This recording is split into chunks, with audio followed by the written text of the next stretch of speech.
ಪ್ರೀತಿಯ ಬಂಧುಗಳೇ, ಭಕ್ತಾದಿಗಳ ಶ್ರದ್ಧಾ ಭಕ್ತಿಗೆ ಪಾರವೇ ಇಲ್ಲ, ಇರುವುದಿಲ್ಲ. ಶ್ರದ್ಧಾಭಕ್ತಿಯ ಶಕ್ತಿ ಪರಮಾದ್ಭುತವಾದದ್ದು. ಆ ಶ್ರದ್ಧಾ ಭಕ್ತಿ ಹೊರಹೊಮ್ಮುವಂತಹದ್ದು ನಮ್ಮ ಅಂತರಂಗದೊಳಗೇ ಇರುವಂತಹ ದಿವ್ಯ ಶಕ್ತಿಯ ಮೂಲಕವೇ. ಪ್ರತಿಯೊಬ್ಬ ಮನುಷ್ಯನಲ್ಲೂ ಕೂಡ ಚೈತನ್ಯ, ಆತ್ಮ ಚೈತನ್ಯ ಅದು ಇದೆ, ಆದರೆ ಅದು ಸುಪ್ತವಾಗಿದೆ. ಅದನ್ನು ವ್ಯಕ್ತಗೊಳಿಸುವಂತಹದ್ದು ಯೋಗದ ಪ್ರಕ್ರಿಯೆಯ ಮೂಲಕ. ಸಾಮಾನ್ಯರಿಗೆಲ್ಲ ಯೋಗದ ವಿಚಾರ ನಿಲುಕದೇ ಇರುವಂತಹದ್ದು. ನಿಲುಕುವುದಿಲ್ಲ ಅಂತ ಬಿಡುವುದಕ್ಕೂ ಆಗುವುದಿಲ್ಲ. ಸ್ವಾಮಿ ವಿವೇಕಾನಂದರು ಜಗತ್ತಿನಾದ್ಯಂತ each soul is potentially divine, you are divine, you are divine, ನೀವೆಲ್ಲರೂ ಆತ್ಮಸ್ವರೂಪರು, ನಿಮಗೆ ಯಾವುದಕ್ಕೂ ಕುಂದಿಲ್ಲ, ಕೊರತೆ ಇಲ್ಲ. ಅಜ್ಞಾನದಿಂದಾಗಿ ನೀವು ಕೈಲಾಗದವರು ಅಂತ ತಿಳಿದಿದ್ದೀರಿ. ಅದು ಒಂದಷ್ಟನ್ನು ಸರಿಪಡಿಸಿಕೊಂಡು ಬಿಟ್ರೆ ನಿಮ್ಮ ಒಳಗಡೆ ಇರತಕ್ಕಂಥ ಸುಪ್ತ ಶಕ್ತಿ ಜಾಗೃತವಾಗುತ್ತದೆ. ಹನುಮಂತನಲ್ಲೂ ಕೂಡ ಎಂಥ ಅದ್ಭುತವಾದ ಶಕ್ತಿ ಇತ್ತು, ಆದರೂ ಸಕಾಲದಲ್ಲಿ ಅವನು ಮರೆತಿದ್ದ. ಜಾಂಬವಂತ ನೆನಪಿಸಿಕೊಟ್ಟ, ನೀನೇ ಕಲಿ ಹನುಮ, ಸಾಮಾನ್ಯ ಅಲ್ಲ ನೀನು ಅಂತ ನೆನಪಿಸಿಕೊಟ್ಟ. ಯಾವಾಗ ಅವನಲ್ಲಿ ಅದಾಗಲೇ ಇದ್ದಂಥ ಶಕ್ತಿಯನ್ನು ನೆನಪಿಸಿಕೊಟ್ಟನೋ, ಆ ಶಕ್ತಿ ಎಷ್ಟರ ಮಟ್ಟಿಗೆ ಜಾಗೃತವಾಯಿತು ಅಂತಂದ್ರೆ, ಲಂಕೆಗೆ ಹಾರಿ ಕಾರ್ಯವನ್ನು ಸಾಧಿಸಿ ವಾಪಸ್ಸು ಬಂದು ಶ್ರೀರಾಮನ ಪಾದಕ್ಕೆ ಮಣಿದ, ಕಾರ್ಯವನ್ನು ಒಪ್ಪಿಸಿದ. ಪರಮಾದ್ಭುತವಾದಂತಹ ಕಾರ್ಯವನ್ನು ಮಾಡುವುದಕ್ಕೆ ಬೇಕಾದಂತಹ ಶಕ್ತಿ ನಮ್ಮ ಒಳಗಡೆಗೆ ಇದೆ. ಆದರೆ ಅದನ್ನು ತೋರಿಸಿಕೊಡುವವರೊಬ್ಬರು ಬೇಕು, ಅವರೇ ಗುರುಗಳು ಅಂತ. ಉಪನಿಷತ್ತು, ಭಗವದ್ಗೀತೆ ಮತ್ತು ಇತರ ಶಾಸ್ತ್ರಗಳು ಈ ಸತ್ಯಾಂಶವನ್ನ ಮತ್ತೆ ಮತ್ತೆ ಘೋಷಿಸಿವೆ. ಪುರಾಣದಲ್ಲೂ ಕೂಡ ರಾಣಿ ಮದಾಲಸೆ ಎಂಬವಳು ತನ್ನ ತೊಟ್ಟಿಲ ಪಾಲನೆಗೆ ತತ್ವ ಬೋಧನೆಯನ್ನು ಮಾಡಿದಂತ ಘಟನೆ ಬರುತ್ತದೆ. ಸ್ವಾಮಿ ವಿವೇಕಾನಂದರು ಅದನ್ನ ಉದಾಹರಿಸಿ ಹೇಳ್ತಾರೆ. ಅತ್ಯಂತ ಸಣ್ಣ ವಯಸ್ಸು ಮಾತ್ರ ಅಲ್ಲ, ತೊಟ್ಟಿಲ ಪಾಲನೆಗೆ ಜೋಗಳದ ರೂಪದಲ್ಲಿ ಆ ತತ್ವವನ್ನು ಬೋಧಿಸುತ್ತಾ ಆ ಎಳೆಯ ಮಗುವಿನ ಹೃದಯದ ಒಳಗೆ ಈ ತತ್ವ ಬೋಧನೆಯ ಬೀಜವನ್ನು ಬಿತ್ತುತ್ತಾಳೆ, ತತ್ವದ ಬೀಜವನ್ನು ಬಿತ್ತುತ್ತಾಳೆ.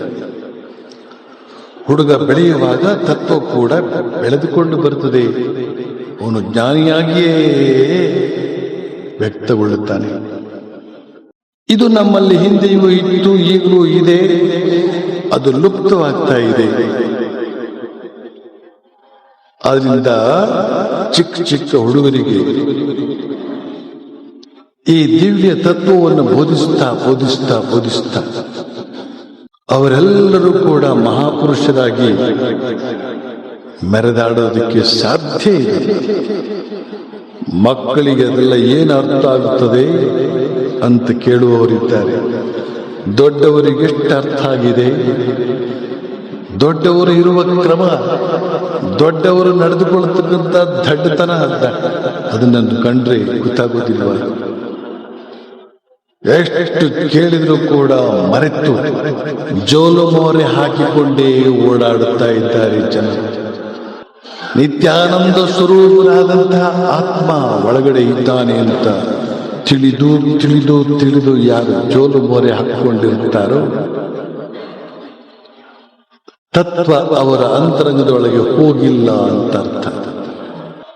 ಕಷ್ಟ ಪರಂಪರೆಗಳೇ ಮುತ್ತಿಕೊಂಡ್ರೂ ಕೂಡ ಮನುಷ್ಯ ನಗ್ತಾ ನಗ್ತಾ ಅದನ್ನ ಪರಿಹರಿಸಿಕೊಳ್ಬೇಕು.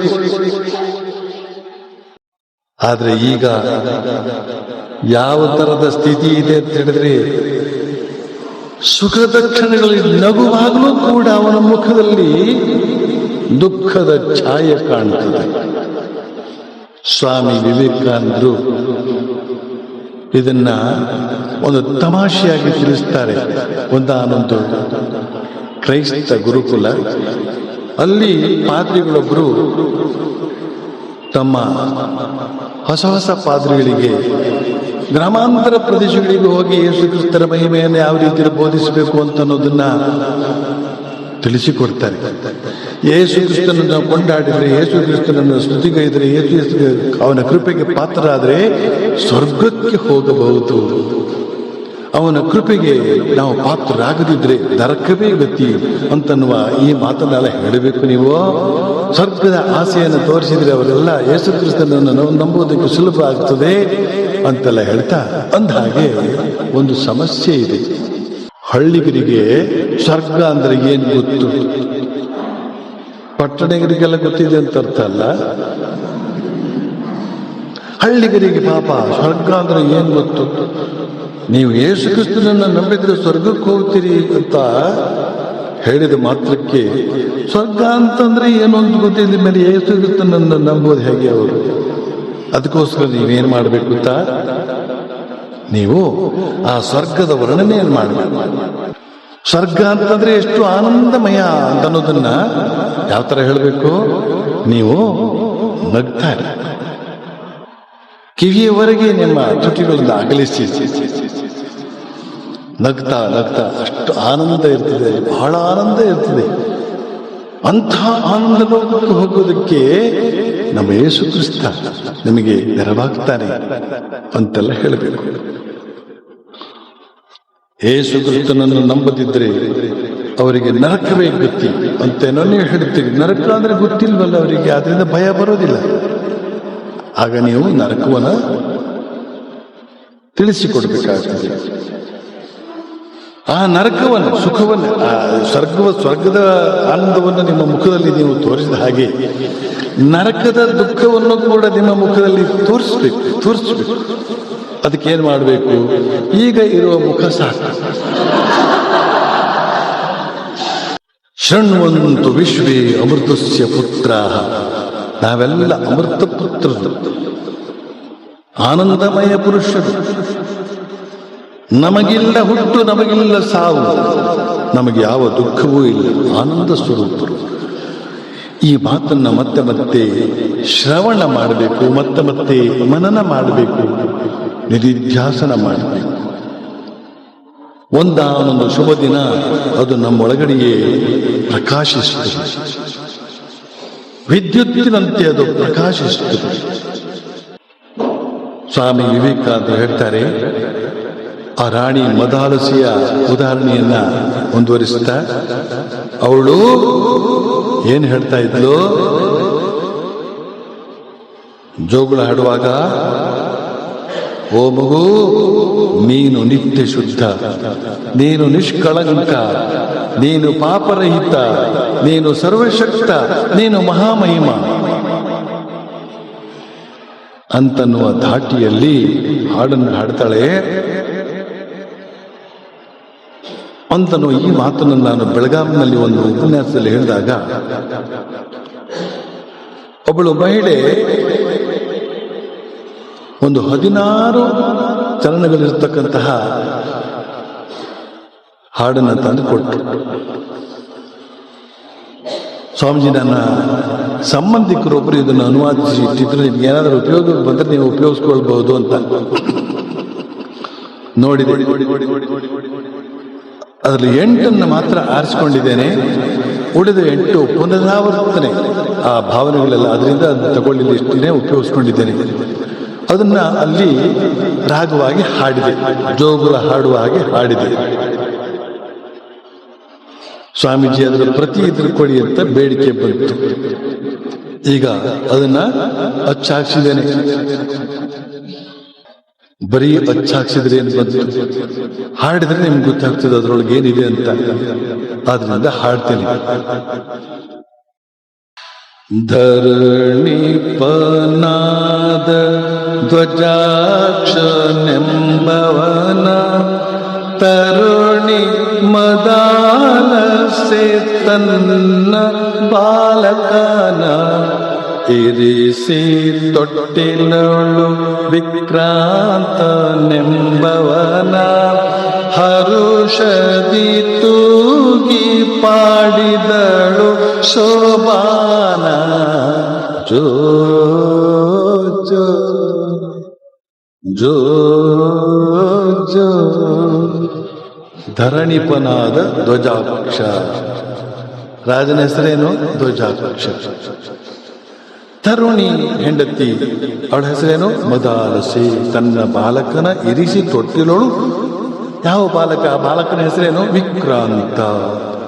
ಇರಿಸಿ ತೊಟ್ಟಿರೋಳು ವಿಕ್ರಾಂತನೆಂಬವನ ಹರುಷದಿ ತೂಗಿ ಪಾಡಿದಳು ಶೋಭಾನ. ಧರಣಿ ಪನಾದ ಧ್ವಜಾಕ್ಷನೆಂಬವನ ತರುಣಿ ಮದಾಲಸೆ ತನ್ನ ಬಾಲಕನ ಇರಿಸಿ ತೊಟ್ಟಿಲೋಳು ವಿಕ್ರಾಂತನೆಂಬವನ ಹರುಷದಿ ತೂಗಿ ಪಾಡಿದಳು ಶೋಭಾನ. ಜೋ ಜೋ ಜೋ ಜೋ ನಿತ್ಯ ಶುದ್ಧನು ನೀನು ಸುಮ್ಮನೆ ಕಳುವೆ ಸತ್ಯವಲ್ಲವು ನೋಡು ಸಂಸಾರ ಮಗುವೆ. ಮಿಥ್ಯವೆಂದರಿಯದೆ ಬರಿದೆ ದುಃಖಿಸುವೆ ಮೃತ್ಯು ನುಂಗುವನು ಈ ಲೋಕವ ಮಗುವೆ. ಜೋ ಜೋ ಜೋ ಜೋ ತಂದೆ ತಾಯಿಗಳೆಷ್ಟು ಸಂದು ದೇವರಿಗೆ ಬಂದ ಜನ್ಮದ ಲೆಕ್ಕ ಉಂಟೇನೋ ನಿನಗೆ.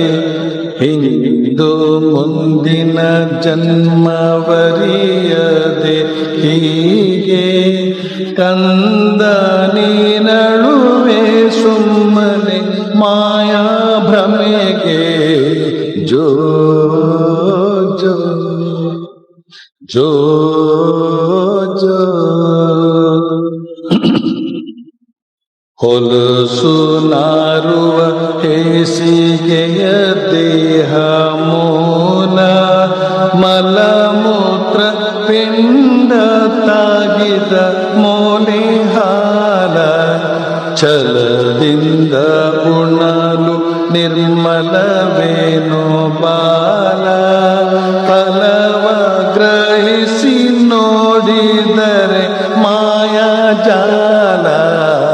ಜೋ ಜೋ ಜೋ ಜೋ ಮರಣ ಕಾಲದಿ ಸತಿ ಸುತರನ್ನು ನೆನೆದು ಹರಳ ನೀಗಲು ಯಮನಾಳುಗಳೊಯ್ದು ನರಕಕ್ಕಿಕ್ಕಲು ಶಿಕ್ಷೆ ಅನುಭವಿಸುವುದು ತರವೇನೋ ತರಳ ಈ ಜೀವನ ಬರಡು. ಜೋ ಜೋ ಜೋ ಜೋ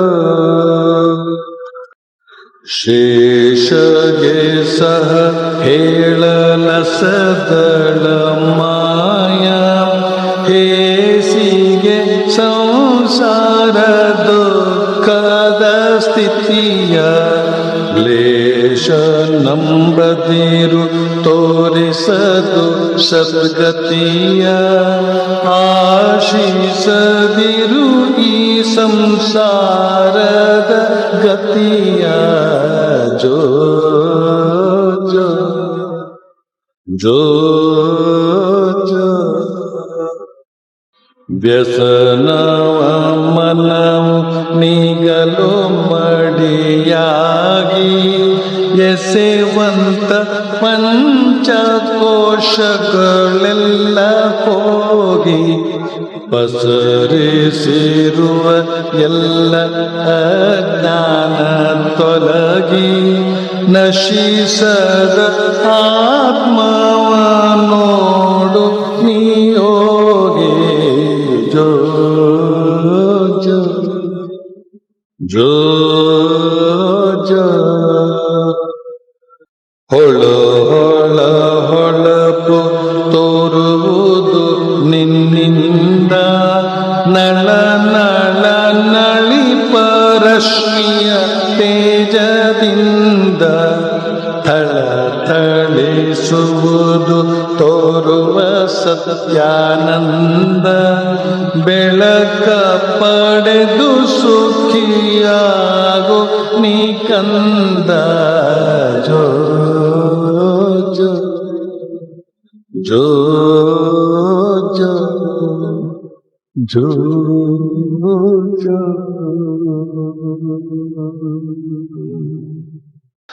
ವ್ಯಸನವ ಮನವು ನೀಗಲು ಮಡಿಯಾಗಿ ವ್ಯಸನ ಅಂದ್ರೇನು? ಬಗೆ ಬಗೆಯ ಚಾಳಿಗಳು, ಬಗೆ ಬಗೆಯ ಚಟಗಳು. ಈ ಚಟಗಳು ಒಮ್ಮೆ ಹತ್ತಿಕೊಂಡ್ರೆ ಚಟ್ಟ ಏರುವವರೆಗೂ ಅದು ಬಿಟ್ಟೋಗುವುದಿಲ್ಲ. ನಾವು ಕಾಣ್ತಾ ಇದ್ದೇವೆ. ಇನ್ನು ಕಾಮ, ಕ್ರೋಧ, ಲೋಭ, ಮೋಹ, ಮದ, ಮತ್ಸರ, ಅಹಂಕಾರ, ದಂಭ, ದರ್ಪ, ರಾಗ, ದ್ವೇಷ, ಎಷ್ಟು ವಿಚಾರ ಇದೆ. ಇದರಿಂದ ಮನಸ್ಸು ಮಲಿನವಾಗಿರುತ್ತದೆ. ಆದರೆ ಅದನ್ನೆಲ್ಲ ನೀಗಿಕೊಂಡಾಗ ಸಾಧನೆಯ ಮೂಲಕ ಮನಸ್ಸು ಮಡಿಯಾಗ್ತದೆ, ಶುದ್ಧವಾಗ್ತದೆ. ಆಗ ಎಸೆವಂತ ಪಂಚಕೋಶಗಳೆಲ್ಲ ಹೋಗಿ, ಪಂಚಕೋಶ ಯಾವುದದು? ಅನ್ನಮಯ ಕೋಶ, ಪ್ರಾಣಮಯ ಕೋಶ, ಮನೋಮಯ ಕೋಶ, ವಿಜ್ಞಾನಮಯ ಕೋಶ ಅಂದರೆ ಬುದ್ಧಿಮಯ ಕೋಶ, ಆನಂದಮಯ ಕೋಶ. ಎಲ್ಲ ದಾಟಿದ ಮೇಲೆ ನಿಜವಾದ ಆನಂದ ಪ್ರಾಪ್ತಿ. ಪಸರಿಸಿರುವ ಎಲ್ಲ ಅಜ್ಞಾನ ತೊಲಗಿ ಹೋಗ್ತದೆ. ಈ ರೀತಿಯಲ್ಲಿ ನಶಿಸದ ಆತ್ಮವ ನೋಡು ನೀ ಯೋಗಿ. ಆ ಮಗುವನ್ನು ತಾಯಿ ಕರೀತಾ ಇದ್ದಾಳೆ, ನೀನು ಯೋಗಿ. ಎಂದೆಂದಿಗೂ ನಶಿಸದೇ ಇರುವಂಥ ಆತ್ಮವನ್ನು ನೋಡು ಇತ್ಯಾದಿ. ಇನ್ನೂ ಅದನ್ನು ಭಾವಿಸೋದಕ್ಕಿದೆ, ಅರ್ಥ ಮಾಡ್ಕೊಳ್ಳೋದಕ್ಕಿದೆ. ಅಲ್ಲಿ ಪ್ರತಿಗಳಿವೆ, ತೆಗೆದುಕೊಂಡು ಹೋಗಿ ಸಾಮೂಹಿಕ ಚರ್ಚೆ ಮಾಡಿ, ತಿಳಿದವರನ್ನು ಸೇರಿಸಿಕೊಂಡು ಚರ್ಚೆ ಮಾಡಿ ಅದನ್ನು ಭಾವಿಸಬೇಕು.